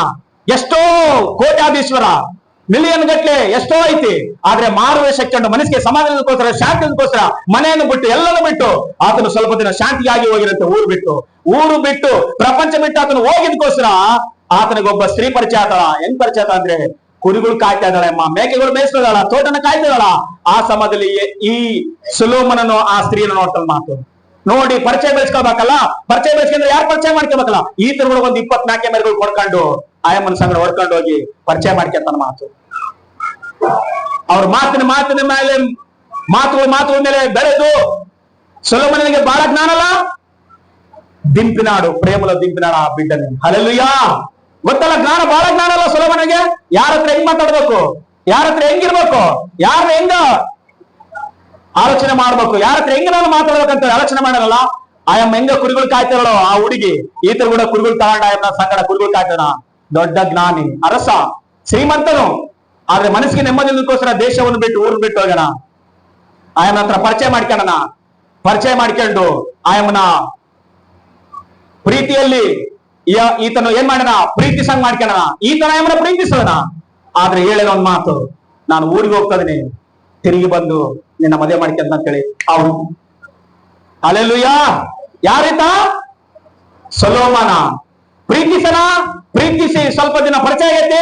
ಪರಿಚಯ ಆದ್ಕೊಂಡು ಹೇಳ್ತಾನ, ನಾನು ಊರಿಗೆ ಹೋಗ್ತಾ ಇದೀನಿ, ತಿರುಗಿ ಬಂದು ನಾನು ನಿನ್ನೇನು ಮಾಡ್ಕೊಂತೀನಿ, ಮದುವೆ ಮಾಡ್ಕೊಂತೀನಿ, ಅಲ್ಲೇವರೆಗೆ ವೇಟ್ ಮಾಡಂತೇಳಿ ಹೇಳ್ದ. ಆತನ ರಾಜ್ಯಕ್ಕೆ ಹೋಗ್ಬಿಟ್ಟ. ಮಾತು ಹೋಗಿ ಮಾರುವೆಸ್ತಾ ಇದ್ದು ಇವಾಗ ಏನಾಯನತನು ಸಿಂಹಾಸನ ಮೇಲೆ ಕೂತ್ಕೊಂಡು ರಾಜ ಆಗಿ ಪರಿಪಾಲಿಸೋದರ. ಮಾತು ಪರಿಪಾಲಿಸಿ ಸ್ವಲ್ಪ ದಿನಗಳಾದ್ಮೇಲೆ, ಸ್ವಲ್ಪ ವರ್ಷಗಳಾದ್ಮೇಲೆ ನೆನಪು ಬಂತು. ಯಾರು? ಕುರಿಗಳು ಕಾಯುವ ಸುಲೋಮತಿ ಸ್ತ್ರೀ ನೆನಪು ಬಂತು. ಓ, ನಾನು ಮಾತು ಕೊಟ್ಟು ಬಂದಿದ್ದಲ್ಲ, ಮದುವೆ ಮಾಡ್ಕೊಂಡ್ಬಿಟ್ಟಾಳೇನೋ ಯಾರನ್ನ, ನಾನು ಬಹಳ ದಿವಸ ಆಯ್ತು ಹೋಗಿಲ್ಲ, ಒಂದು ವೇಳೆ ಹಂಗೆ ಇರೋರು ಅಂತೇಳಿ ರಾಜ್ಯ ಪರಿವಾರದವ್ರನ್ನ, ಸೇವಕರನ್ನ ಕರೆದು, ಇಂಥ ಊರಿಗೆ ಹೋಗ್ರಿ, ಇಂಥ ಮನೆಗೆ ಹೋಗ್ರಿ, ಆಯಮ್ಮ ಈ ರೀತಿಯಾಗಿ ಆ ಹುಡುಗಿ ಕುರಿಗಳು ಕಾಯ್ತಾಳೆ, ಅವ್ರ ಮನೆಗೆ ಹೋಗ್ರಿ, ರಾಜ ಹೇಳಿ ಕಳ್ಸಣ ಅಂತ ಹೇಳ್ರಿ ಅಂತ ಹೇಳಿದ. ಮಾತು ಪಲ್ಲಕ್ಕಿ ಹೊತ್ಕೊಂಡ್ರು. ವಾಕ್ಯ ನೋಡ್ರಿ ಒಂದ್ಸಾರಿ, 2ನೇ ಅಧ್ಯಾಯ 3ನೇ ಅಧ್ಯಾಯ 7 ವಚನ ಹೋದ್ರೆ ಒಂದ್ಸಾರಿ. 3ನೇ ಅಧ್ಯಾಯ 7 ವಚನ ನೋಡು. ಅದು ಸೊಲೊಮೋನನ ಪಲ್ಲಕ್ಕಿ. ಇಸ್ರಾಯೇಲ್ ಶೂರರಲ್ಲಿ 60 ಮಂದಿ ಅದರ ಸುತ್ತಲೂ ಇದ್ದಾರೆ, ಯುದ್ಧ ಪ್ರವೀಣರಿದ್ದಾರೆ. ಇವರೆಲ್ಲರೂ ಕೈಯಲ್ಲಿ ಹಿಡ್ಕೊಂಡಿದ್ದಾರೆ, ಕತ್ತಿ ಹಿಡಿದಿದ್ದಾರೆ. ರಾತ್ರಿಯಲ್ಲಿ ಅಪಾಯವಿದೆ ಅಂತೇಳಿ ಪ್ರತಿಯೊಬ್ಬನ ಸೊಂಟಕ್ಕೆ ಕತ್ತಿ ಕಟ್ಕೊಂಡಿದ್ದಾನೆ. ಪಲ್ಲಕ್ಕಿಗಳು ಬಂದ್ವು, ಸೈನಿಕರು ಬಂದ್ರು, ಸೇವಕರು ಬಂದ್ರು. ಸಾಮಾನ್ಯವಾಗಿ ಕುರಿಗಳು ಕಾಯುವರ ಮನೆ ಮುಂದೆ ಬಂದು ನಿಂತ್ಕೊಂಡ. ಮಾತು ಅದೆಲ್ಲವೋ ಆಶ್ಚರ್ಯ ಆಗೈತೆ ಅವ್ರ ಅಣ್ಣರಿಗೆಲ್ಲರಿಗೆ. ಅಸಲಿ ಇವ್ರು ಯಾರಪ್ಪ, ಇವ್ರು ಯಾಕೆ ನಮ್ಮನೆ ಮುಂದೆ ಬಂದ್ರು ಅಂತ ಅನ್ಕೊಂಡ್ರ. ಮಾತು ಆದ್ರೆ ಸೊಲೊಮೋನ ರಾಜನಾಗಿ ಕಳಿಸಿದ. ಮಾತು ಆಯಮ್ಮನ ಪ್ರೀತಿಸಿದ ಹುಡುಗಾಗಿ ಕಳಿಸಿಲ್ಲ, ಆ ಒಂದು ಪರೀಕ್ಷೆಕ್ಕಾಗಿ. ಎಲ್ಲ ಗಮನವಿಟ್ಟು ಕಳಿಸ್ಕೊಡ್ರಿ. ಪ್ರೀತಿಸಿದ್ದಾರು ಕುರಿಗಳು ಕಾಯಿ ಹುಡುಗನ ಆಯಮ್ಮ ಪ್ರೀತಿಸಿದ್ದಾರು ಕುರಿಗಳು ಕಾಯುವ ಹುಡುಗಿನ ಪ್ರೀತಿಸಿದ್ದು. ಆದ್ರೆ ಅಧಿಕಾರದಿಂದ ಪ್ರೀತಿಯನ್ನು ಹೊಂದಿಕೊಳ್ಳಿಕ್ಕಾಗಿ ಏನ್ ಮಾಡಿದ್ರೆ ಸೊಲೊಮೋನ ಏನ್ ಮಾಡಿದ, ರಾಜನ ಅಧಿಕಾರದಿಂದ ಸೇವಕರನ್ನ, ಪಲ್ಲಕ್ಕಿಗಳನ್ನ ಕಳಿಸಿನಂತೆ. ಅಮ್ಮ, ನಿನ್ನ ಹಿಂಗಿಂಗ ರಾಜ ಕರಿತಾ ಇದ್ದಾನ, ನೀನು ರಾಜಾಸನಕ್ಕೆ ಬಂದ್ರೆ ನಿನ್ನನ್ನು ರಾಣಿಯಾಗಿ ಮಾಡ್ಕೊಳ್ತಾನಂತ ಹೇಳ್ತಾರ. ಮತ್ತೆಲ್ಲರೂ ರಾಣಿಯಾಗಿ ಮಾಡ್ಕೊಳ್ತಾನ. ನಾನು ಆತನ ರಾಜ ಆಗಿದ್ರು ಕೂಡ ನಾನು ಮಾಡ್ಕೊಂಬಂಗಲ್ಲ, ಆಲ್ರೆಡಿ ಒಬ್ಬ ಆತನಿಗೆ ಮನಸ್ಸು ಕೊಟ್ಟು ಬಿಡಿದ್ರು ಅಂತ ಹೇಳ್ತಾರಂತೆ. ಚಬಳ ತಗೊಂಡಲ್ಲ. ಹಲ್ಲೆಲೂಯಾ. ರಾಜ ಬಂದಿದ್ದಾನೆ, ರಾಜನ ಜನರು ಬಂದಿದ್ದಾರೆ, ರಾಜನ ಸೇವಕರು ಬಂದಿದ್ದಾರೆ, ಪಲ್ಲಕ್ಕಿಗಳು ಬಂದಿದ್ದಾವೆ. ಆದ್ರೂ ಕೂಡ ಆತನಿಗೆ ಹೋಗಿ ಹೇಳ್ರಿ, ನಿಮ್ ರಾಜನಿಗೆ ನಾನು ಆಲ್ರೆಡಿ ಒಬ್ಬ ಆತನಿಗೆ ಮನಸ್ಸು ಕೊಟ್ಬಿಟ್ಟಿದ್ದೇನೆ, ನಾನು ಮದುವೆ ಮಾಡ್ಕೊಂಡ್ರೆ ಆತನನ್ನೇ ಮಾಡ್ಕೊಂಡಂತೇಳಿ ಆಯಮ್ಮ ನಿಂತ್ಕೊಂಡ. ಮಾತು ಪ್ರಿಯ ದೇವ್ರ ಮಕ್ಕಳೇ, ಮಾರು ಮನಸ್ಸು ಹೊಂದಿದ ಮೇಲೆ, ಪಾಪಕ್ಕೆ ಪಶ್ಚಾತ್ತಾಪ ಪಟ್ಟ ಮೇಲೆ, ದಿಕ್ಸಾಸನ ತೆಗೆದುಕೊಂಡ್ಮೇಲೆ ನಮ್ಮ ಮಧುಲಿಂಗನು ಒಂದಲ್ಲ ಒಂದು ದಿವಸ ಭೂಮಿಗೆ ಬರ್ತಾನೆ. ಹಲ್ಲೆಲೂಯಾ. ನಮ್ಮನ್ನು ಒಂದಲ್ಲ ಒಂದು ದಿವಸ ಆತನ ವಿವಾಹ ಮಾಡಿಕೊಳ್ತಾನೆ. ಅದಕ್ಕಾಗಿ ನಾವು ಸಿದ್ಧವಾಗಿರ್ಬೇಕು. ಈ ಸುಲಮಿತ್ ಹೇಳ್ತಾಳೆ, ನಾನು ಬರಂಗಿಲ್ಲ ಅಂತ ಹೇಳ್ತಾ. ಮಾತು ಮತ್ತೆ ಸೊಲೊಮೋನನಿಗೆ ಹೋಗಿ ಆ ಮಾತು ಹೇಳ್ತಾರೆ, ರಜಾ ನೀನ್ ಕಳಿಸಿದಾಗೆ ಹೇಳಿದ್ವಿ, ನಾವು ಹೇಳಿದ ಮಾತುಗಳಿಗೆ ಅಮ್ಮ ಬೆಲೆ ಕೊಡಲಿಲ್ಲ. ನಾನು ಆಲ್ರೆಡಿ ಒಬ್ಬ ಮನುಷ್ಯನಿಗೆ ನಾನು ಮನಸ್ಸು ಕೊಟ್ಬಿಟ್ಟಿದ್ದೀನಿ. ನನ್ನ ಪ್ರಾಣ ಪ್ರಿಯನು, ನನ್ನ ಯಜಮಾನನು 10 ಸಾವಿರಗಳಲ್ಲಿ ಏನಂತ ಹೇಳಮ್ಮ, ಅತಿ ಸುಂದರನಂತೆ, ಅದಕ್ಕೋಸ್ಕರ ಬರಂಗಿಲ್ಲ ಅಂತ ಹೇಳ ಮಾತು. ಆದ್ರೆ ರಾಜ ಏನ್ ಪರೀಕ್ಷೆ ಮಾಡ್ತಾನೆ ಗೊತ್ತಾ, ರಾಜನ ಹಣ ನೋಡಿ, ರಾಜನ ಅಧಿಕಾರ ನೋಡಿ, ರಾಜನ ಬಂಗಾರ ನೋಡಿ ಮಾಡ್ಕೊಂತಾರೇನೋ ಅಂತ ಕಳ್ಸಿನಂತೆ. ಆದ್ರೆ ಆಲ್ರೆಡಿ ಹಣ ನೋಡ್ಲಿಲ್ಲ, ಅಧಿಕಾರ ನೋಡ್ಲಿಲ್ಲ, ಆಯಮ್ಮ ಪ್ರೀತಿಸಿದ ಹುಡುಗನ ಕನಸು ಕಾಣ್ತಾ ಇದ್ಲಂತೆ ಅಮ್ಮ. ಹಲ್ಲೆಲೂಯಾ. ಪ್ರೀತಿಸಿದ ಹುಡುಗನ ಆತನ ಮೇಲೆ ಮನಸ್ಸಿಟ್ಟ ಅಮ್ಮ ಎದುರು ನೋಡ್ತಾಳ, ಮಾತ್ರ ನನ್ನ ಪ್ರೇಮ ಯಾವಾಗ ಬರ್ತಾನ, ನನ್ನ ಮದುವೆ ಯಾವಾಗ ಮಾಡ್ಕೊಳ್ತಾನೆ ಅಂತೇಳಿ. ರಾಜ ಪರಿವಾರದವರು ಬರ್ತಾರ. ಎರಡನೇ ಸಾರಿ ಮತ್ತೆ ರಾಜ ಮತ್ತೆ ಮುತ್ತುಗಳು ಕಳಿಸ್ತ, ಮತ್ತೆ ರತ್ನಗಳು ಕಳಿಸ್ತ, ಮತ್ತೆ ಪಲ್ಲಕ್ಕೆ ಕಳಿಸ್ತ, ಮತ್ತೆ ಹೋಗಿ ಇಳಿಸಿದ್ರು. ಏನಮ್ಮ ಎದಕ್ಕೆ ಬಂದ್ರಿ ಮತ್ತೆ ಅಂತ ಎಲ್ಲರೂ ಕೇಳಿದ್ರು. ಊರಾಗೆಲ್ಲ ಗಲಿಬಿಲಿ ಮಾಡುತ್ತೆ ಜನರೆಲ್ಲರೂ. ಯಾಕೆ ಇವ್ರ ಮನೆ ಮುಂದೆ ರಾಜರು ಜನರು ಬರ್ತಾ ಇದಾರೆ ಅಂತಂದ್ರೆ, ಬಾಮ ರಾಜ ಕರಿತಾ ಇದಾನಂತಂದ್ರೆ ಮತ್ತೆ ಹೇಳ್ತಾಳ, ನನ್ನ ಪ್ರಿಯನಿಗೋಸ್ಕರ ನಾನು ಕಾಯ್ತಾ ಇದ್ದೀನಿ ಅಂತ ಹೇಳ್ತಾಳಂತೆ. ಅಲ್ಲಿ ಒಂದ್ಸಾರಿ. ಆದ್ರೆ ನಮಗೆ ಗೊತ್ತಿಲ್ಲ ಈತನೇ ಪ್ರಿಯನಂತ ಗೊತ್ತಿಲ್ಲ, ಪರೀಕ್ಷೆ. ಎಷ್ಟೋ ಜನರು ಒಬ್ಬರನ್ನ ಪ್ರೀತಿಸ್ತಾರ, ಒಬ್ಬರನ್ನ ಮದುವೆ ಮಾಡ್ಕೊಂತಾರ ಪ್ರಪಂಚದಲ್ಲಿ. ಮನಸ್ಸು ಒಂದ್ ಕಡೆ, ದೇಹ ಒಂದ್ ಕಡೆ. ಹೆಂಗಿರ್ತಾರೆ ಸಂತೋಷವಾಗಿರೋದ್ರೆ ಹೆಂಗಿರಕ್ಕಾಗ್ತದೆ ಅಸಲಿ? ಅದಕ್ಕೋಸ್ಕರವೇ ಮಡ್ರುಗಳು, ಅದಕ್ಕೋಸ್ಕರವೇ ಕೊಲೆಗಳು, ಅದಕ್ಕೋಸ್ಕರವೇ ನೆಮ್ಮದಿಲ್ಲ ಜೀವನ ಅಂದ್ರೆ. ಆದ್ರೆ ಹೇಳ್ತಾಳೆ ಸುಲಮಿತಿ, ರಾಜ ಆಗಿದ್ರೆ ಅವ್ರ ಮನೆಗೆ ಆಗಿರ್ಲಿ, ಬಂಗಾರ ಇದ್ರೆ ಅವ್ರ ಮನೆಗೆ ಇರ್ಲಿ, ಅಧಿಕಾರದ ಅವ್ರ ಮನೆಗೆ ಇರ್ಲಿ, ನನ್ನ ಪ್ರಿಯನಿಗೆ ನಾನು ಮನಸ್ಸು ಕೊಟ್ಬಿಟ್ಟಿದ್ದೀನಿ ಆಲ್ರೆಡಿ, ಬರಂಗಿಲ್ಲ ಹೋಗ್ರಿ ಅಂತ ಹೇಳ್ಕಳ್ಸಂತೆ. 2 ಸಾರಿ ಆಯ್ತು. 3ನೇ ಸಾರಿ ಕನ್ಯಕರನ್ನ ಕಳ್ಸನಂತೆ. ವಜ್ರ ವೈಡಗಳು ಬಂಗಾರಗಳನ್ನ ಎಲ್ಲವೂ ವೈಭವವಾಗಿ ಕಳ್ಸನಂತೆ. ಮತ್ತೆ ಪಲ್ಲಕ್ಕೆ ಬರ್ತದಂತೆ. ಅವಾಗ ಬಂದು ಅವರು ಬೇಡಿಕೊಳ್ತಾ ಇದಾರಂತೆ, ಅಮ್ಮ ನೀನ್ ಬರ್ಲಿಲ್ಲ ಅಂದ್ರೆ ನಿನ್ನನ್ನ ಮದುವೆ ಮಾಡ್ಕೋಬೇಕಂತ ನಮ್ಮ ರಾಜ ಬಹಳ ಸಾರಿ ಕಳ್ಸನೇ ಇದ್ದಾನ. ಅದಕ್ಕೋಸ್ಕರವೇ ನಿನಗೋಗಿ ವಜ್ರಗಳು ವೈಡಗಳು ಎಲ್ಲ ಬಂದವೆ. ಅದಕ್ಕೋಸ್ಕರ ನೀನು ಬಾಮ್ಮ. ಅವ್ರ ಅಣ್ಣಾರ್ ಕೂಡ ಹೇಳ್ತಾರಂತೆ, ಹೌದಲ್ಲಮ್ಮ ನೀನು ಮದುವೆ ಮಾಡ್ಕೋಬೇಡಮ್ಮ, ರಾಜನ ಬದುಕಿಸೋದು ನಮ್ ಬಾಧ್ಯತೆ ಅಲ್ವಾ, ನಾವೆಲ್ಲರೂ ಆತನ ಪ್ರಜೆಗಳು. ಅದಕ್ಕೋಸ್ಕರ ಸುಮ್ನೆ ಹೋಗಮ್ಮ, ಅವ್ರು ಕರಿತಾದ್ರ, ನೀನೇನು ಹೋಗು, ಮದುವೆ ಮಾಡ್ಕೋಬೇಡ, ಸುಮ್ನೆ ಹೋಗಿ ನನಗೆ ಇಷ್ಟ ಇಲ್ಲ ಅಂತೇಳಿ ಇನ್ನೂ ಬಂದ್ಬಿಡು. ಹಲ್ಲೆಲೂಯಾ. ನನಗೇನಿಲ್ಲ, ನನಗೆ ಇಷ್ಟ ಇಲ್ಲ ಅಂತೇಳಿ ಇದಕ್ಕೆ ಬಂದ್ಬಿಡಮ್ಮ. ಇವೆಲ್ಲವೂ ನಮಗೆ ಬರ್ತವೆ, ಬಂಗಾರ ಬೆಳ್ಳಿ ಎಲ್ಲ ತಂದರ ಪಾಪ, ರಾಜರು ಬರ್ತಾನೆ ಇದಾರ ಪಾಪ, ನೀನೇನಮ್ಮ ಒಲ್ಲೆ ಅಂತದಿಗೆ. ಪ್ರಪಂಚ ಎದ್ರ ಮೇಲೆ ಬಿಡುತ್ತ ಹೇಳಿರುವಾಗ, ಹಣದ ಮೇಲೆ, ಆಸ್ತಿ ಮೇಲೆ ಬಿಡುತ್ತ. ಹುಡುಗ ಹೆಂಗನೇ ಇರ್ಲಿ ಅಸಲಿ, ಹುಡುಗ ಏನ್ ಕುಡ್ದು ಒಳ್ಳೆ ಆಡ್ಲಿ, ಕಟ್ಟಿ ಬಿಡಂತಾಳೆ. ಎಷ್ಟು ಎಕರೆ 10 ಎಕರೆ ಒಲೆ ಎತ್ತಗೋತ. ಹುಡುಗನ ಕ್ಯಾರೆಕ್ಟರ್ ಅವಸರಲ್ಲ, ಹುಡುಗಿನ ಕ್ಯಾರೆಕ್ಟರ್ ಅವಸರಲ್ಲ, ಕಾಂಚನ ಬೇಕು ಪ್ರಪಂಚಕ್ಕ.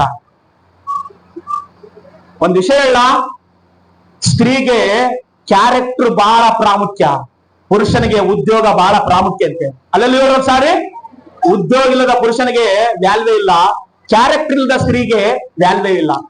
ಹೆಸರು ಬಹಳ ಹುಷಾರಾಗಿರ್ಬೇಕು ಕ್ರೈಸ್ತರು ನಾವು. ಅದಕ್ಕೋಸ್ಕರವೇ ಸುಲಮತಿ ಮಾತಾಡ್ತಾಳ, ನೋಡ್ರಿ ನಾನ್ ಬರ್ತೀನಿ, ಆದ್ರೆ ನಾನು ಮುಸುಗಿನೊಳಗೆ ಇರ್ತೀನಿ. ಮುಸುಗು ತೈದು ನಾನು ನಿಮ್ಮ ರಾಜ ನೋಡಂಗಿಲ್ಲ.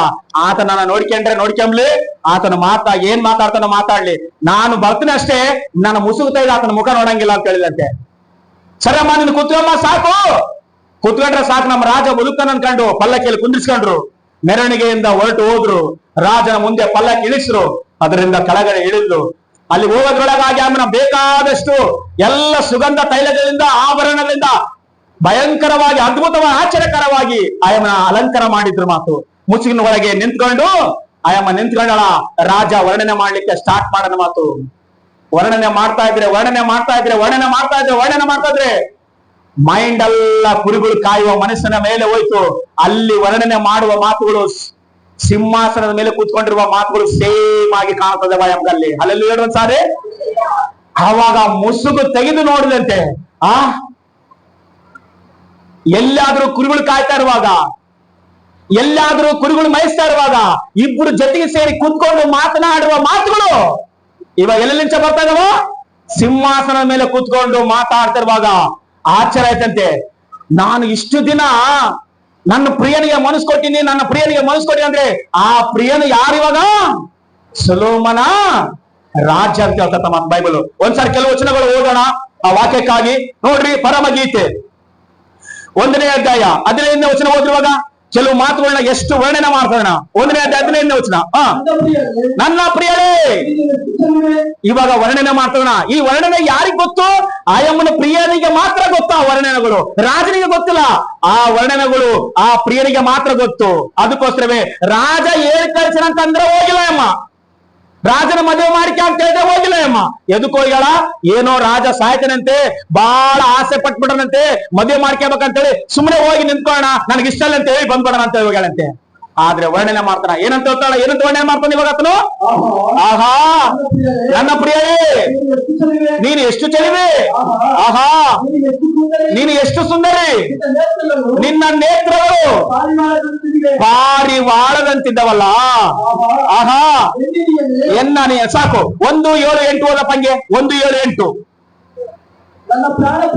ನನ್ನ ಪ್ರಾಣ ಪ್ರಿಯನೇ. ಇಲ್ಲಿ ಸ್ವಲ್ಪ ಇರು. ಪರಮಗೀತೆ 2:2 ಓದು ಒಂದ್ಸಾರಿ. ನನ್ನ ಪ್ರಿಯಳು ಮುಳ್ಳುಗಳ ಮಧ್ಯದಲ್ಲಿ ತಾವರೆಯಂತೆ, ಸ್ತ್ರೀಯರಲ್ಲಿ ಶ್ರೇಷ್ಠಳು. ಹಾಗೆ 4ನೇ ವಚನ ಓದು ಒಂದ್ಸಾರಿ. ಔತಣ ಸಾಲಿಗೆ ಬರಮಾಡಿಕೊಳ್ಳಲು ನನ್ನ ಮೇಲೆ ಅವನು ಎತ್ತಿದ ಧ್ವಜವು ಪ್ರೀತಿಯ, ನಾನು ಅನುರಾಗದಿಂದ ಅಸ್ವಸ್ಥಲಾಗಿ ದ್ವೀಪ ದ್ರಾಕ್ಷೆಯ ನನ್ನನ್ನು ಉಪಚರಿಸಿತು. ಓಕೆ, 7ನೇ 4ನೇ ವಚನ ಓದ ಹಂಗೆ. 7:4. ಇಲ್ಲೆಲ್ಲ ಕಳಿಸ್ಕೊಡ್ರಿ. ನಿನ್ನ ಕಂಠವು ದಂತ ಗೋಪುರ, ನಿನ್ನ ನೇತ್ರಗಳು ಎಸ್ಬೋದಿನಲ್ವ ಭಕ್ತರ ಭೀಮ ಬಾಗಿಲ ಬಳಿಯಲ್ಲಿ ಕೂತುಕೋ ಕೊಳಗಳಂತಿವೆ, ನಿನ್ನ ನಾಸಿಕ ದಮಸ್ಕ ಕೆಳಗಿರುವ ಲೇಬೋನಿನ ಬುರುಜಾಗಿದೆ, ನಿನ್ನ ಶಿರಸ್ಸು ಕರ್ಮೇಲ್ ಬೆಟ್ಟದಂತಿದೆ, ಗಂಭೀರ ನಿನ್ನ ತಲೆಯ ಕೂದಲು ಧೂಮ ವರ್ಣಗಳಿಂದ ರಾಜನಗರ ತೆಕ್ಕೆಗಳಲ್ಲಿ ಕಟ್ಟು ಬಿದ್ದಿದ್ದಾನೆ. ಪ್ರೇಮವೇ ಸಕಲ ಸಂತೋಷಗಳಿಂದ ನಿನ್ಗೆ ಎಷ್ಟು ಮನೋಹರ, ಎಷ್ಟು ರಮ್ಯ, ನೀನು ಆ ನೀಳವಾದ ಆಕರವು ಖರ್ಜೂರ ವೃಕ್ಷವೇ ಅಂತ ಮಾತು ನೋಡ್ರಿ. ಇನ್ನೊಂದು ವಚನ ಓದಿ ಒಂದ್ಸಾರಿ. 6ನೇ ಅಧ್ಯಾಯ 9ನೇ ವಚನ ಓದ್ರಿ ಒಂದ್ಸಾರಿ. ಹೆಂಗ ವರ್ಣನೆ ಮಾಡ್ತಾನೆ ರಾಜ ಕುತ್ಕೊಂಡಂದ್ರೆ, ಆ ವರ್ಣನೆ ಮಾಡೋ ಹೊತ್ತಾಗ ಅವಾಗ ಆಶ್ಚರ್ಯ ಆಯ್ತಂತೆ. ಈ ವರ್ಣನೆ ಎಲ್ಲೇ ಕೇಳಿದಂಗೈತಲ್ಲ, ಈ ವರ್ಣನೆ ಯಾರೋ ಮಾತಾಡ್ದಂಗೈತಲ್ಲ ಅಂತ ಆಶ್ಚರ್ಯ ಆಯ್ತಂತೆ. ಓದ್ರಿ ವಚನ 6ನೇ ಅಧ್ಯಾಯ 9ನೇ ವಚನ ಓದ್ರಿ. ನನ್ನ ಪಾರಿವಾಳವು ನನ್ನ ನಿರ್ಮಲೆಯೇ ಒಬ್ಬಳೇ, ಇವಳು ತಾಯಿಗೆ ಏಕಪುತ್ರಿಯೇ, ಎತ್ತಬಳಿಗೆ ಅಪ್ಪಳು. ಯುವತಿಯರು ನೋಡಿದಾಗ ಧನ್ಯಳೆಂದು ಹೇಳಿದರು, ರಾಣಿಯರು ಉಪಸ್ತ್ರೀಯರು ಕಂಡಾಗ ಹೀಗೆ ಪ್ರಶಂಸಿಸಿದರು. ಅರುಣೋದಯವು ದೃಷ್ಟಿಸುವಂತೆ ಇವಳ್ಯಾರು, ಚಂದ್ರನಂತೆ ಸೌಮ್ಯಳು, ಸೂರ್ಯನಂತೆ ಶುಭ್ರಳು, ಪತಾಕಿನಂತೆ ಭಯಂಕರ ಆಗಿರುವಳು ಇವಳು ಯಾರು ಅಂತ ಕೇಳ್ತಾನಂತೆ ಸೊಲೊಮನ. ಹಲ್ಲೆಲೂಯಾ ಹೇಳು ಸಾರಿ. ಈ ವಾಕ್ಯನ ಒಂದ್ಸಾರಿ ತೆಲುಗಿನಾಗ ಹೋದ್ರೆ ಒಂದ್ಸಾರಿ. 6-10ನೇ ವಚನ ಹೋದ್ರಿ ತೆಲುಗಿನಾಗ. ಪರಮಗೀತೆ 6:10 ಹೋದ್ರಮ್ಮ. ಸಂಧ್ಯಾರಾಗಮನು చంద్ర బింబమంత ఇట్ట అందముగలదై అంత స్వచ్ఛముగాను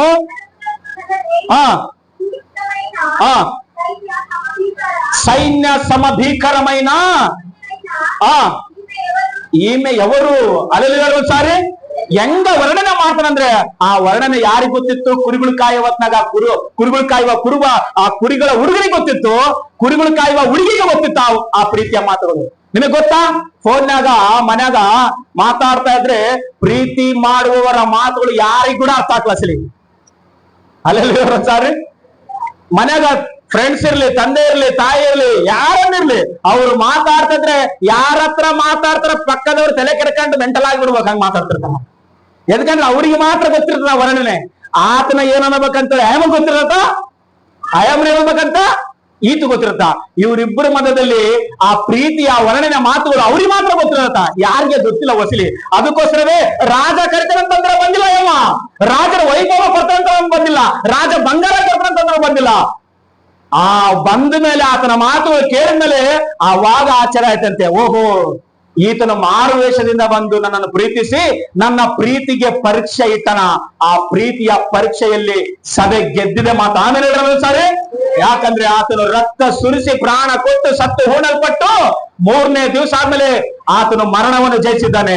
ಆ ಮರಣ ವೀರನೇ ಯೇಸು ಕ್ರಿಸ್ತನ 2ನೇ ಮರಣವಾಗಿದೆ.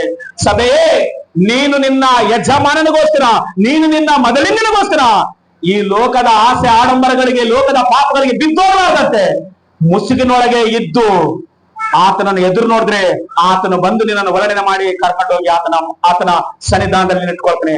ಅದೇ ಈ ಪರಮಗೀತೆಯ ಅರ್ಥ ಮಾತು. ವಿಶ್ವಾಸಿಗೆ ಪರೀಕ್ಷೆ, ವಿಶ್ವಾಸಿಗೆ ಕ್ರಿಸ್ತನಿಗಿರುವ ಪರೀಕ್ಷೆ, ಪ್ರೀತಿಯ ಪರೀಕ್ಷೆ. ಪ್ರೀತಿಸಿದ ಮೇಲೆ ಒಂದು ಸಾರಿ ಮನಸ್ಸು ಕೊಟ್ಟ ಮೇಲೆ ಹಣದ ಮೇಲೆ ಹೋಗಂಗಿಲ್ಲ, ಪ್ರೀತಿ ಮೇಲೆ ಇರ್ತತ. ಆಸ್ತಿ ಮೇಲೆ ಹೋಗಂಗಿಲ್ಲ, ಪ್ರೀತಿ ಮೇಲೆ ಇರ್ತತ. ಅಂತಸ್ ಮೇಲೆ ಹೋಗಂಗಿಲ್ಲ, ಪ್ರೀತಿ ಮೇಲೆ ಇರ್ತತ. ಆ ಯಜ್ಞ ಮೇಲೆ ಹೋಗಂಗಿಲ್ಲ, ಆ ವ್ಯಕ್ತಿ ಮೇಲೆ ಮನಸ್ಸಿರ್ತದಂತೆ.